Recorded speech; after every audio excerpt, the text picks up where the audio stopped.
Have you ever noticed something strange? One day, you wake up feeling unstoppable. You make a plan. You clean your desk. You open a blank notebook. You tell yourself, this time, I'm really going to do it. And for a few days, everything feels easy. You work. You learn. You make progress. It almost feels like you've become a different person. But then, without warning, it disappears. The excitement. The energy. The drive. Nothing about your goal changed. Nothing about your dream changed. The only thing that changed was your ability to make yourself start. So you ask yourself the same question you've probably asked 100 times before. Where did my motivation go? Most people answer that question with one word: discipline. They'll tell you that successful people simply push through, that they wake up motivated every morning, that if you really wanted it badly enough, you'd keep going. It sounds convincing, until you look a little closer. Because think about it. If motivation was the thing that made people successful, then why do so many people feel incredibly motivated right before they quit? Why does January fill gyms, only for them to be empty a few weeks later? Why do millions of people buy courses, start businesses, learn languages, pick up instruments, only to slowly drift away? Was everyone simply lazy? Or have we misunderstood motivation completely? Here's the strange part. The biggest mistake isn't losing motivation. The biggest mistake is believing motivation was supposed to come first. Because what if I told you, motivation isn't the engine at all? What if it's just the music? Imagine you're about to go on a road trip. You climb into your car. You press the power button. The speakers come alive. Your favorite song starts playing. Everything feels exciting. There's only one problem. The engine isn't running. No matter how inspiring the music is, the car never moves. It sounds ridiculous. But this is exactly how most of us treat motivation. We've been taught that motivation is what gets us moving. So we wait. We wait until we feel like it. We wait for inspiration. We wait for the perfect morning, the perfect mood, the perfect burst of energy. But movement doesn't begin with the music. It begins with the engine. Think of your life like that car.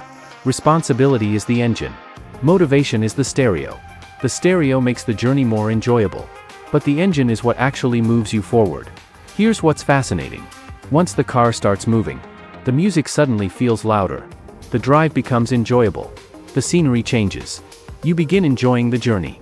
Not because the music started the trip, but because movement changed your experience. The same thing happens inside your brain. Every time you complete even a tiny task, your brain notices. You crossed something off a list, solved a small problem, finished one paragraph, sent one email. Your brain rewards that progress. Not because the task was huge, but because progress itself is rewarding. And suddenly, starting tomorrow doesn't feel quite as difficult. Not because motivation magically appeared, because your brain received proof that you're moving forward. Which leads to one of the biggest discoveries in productivity. Motivation doesn't create progress. Progress creates motivation. And once you understand that, everything begins to work differently.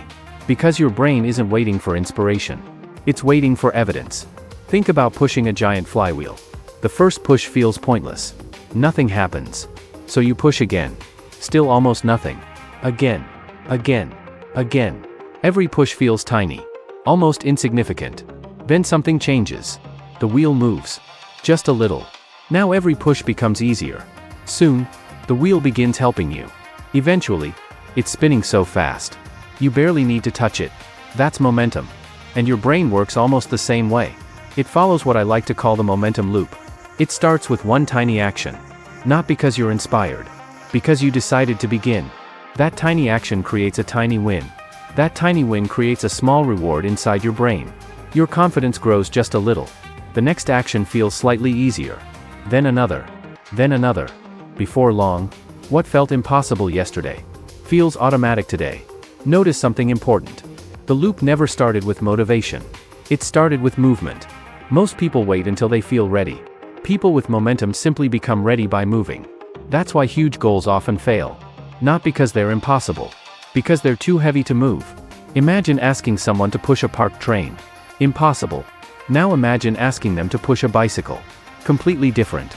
The secret isn't becoming stronger overnight. The secret is making the first movement so small. Your brain can't find an excuse to avoid it. One sentence. 5 minutes. One page. One push. Momentum loves simplicity.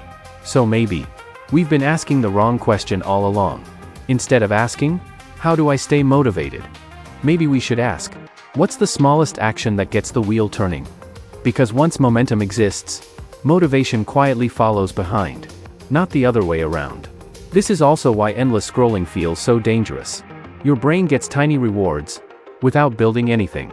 It feels satisfied, without making progress. But when you create instead of consume, something different happens. You earn your reward, and earned rewards last much longer. So tomorrow morning, don't wait until you feel inspired. Don't wait until you're excited. Don't wait for the perfect mood. Ask yourself one question. What's the smallest action I can take right now? Not the biggest. Not the most impressive. The smallest. Because tiny actions become tiny wins. Tiny wins become confidence. Confidence becomes momentum. And momentum becomes the life you've been trying to motivate yourself into. If this idea changed the way you think about motivation, the next episode might change the way you think about discipline. Because motivation isn't the only thing we've misunderstood. There's another invisible rule your brain follows every single day. And once you understand it, staying consistent becomes much easier. I'll see you there.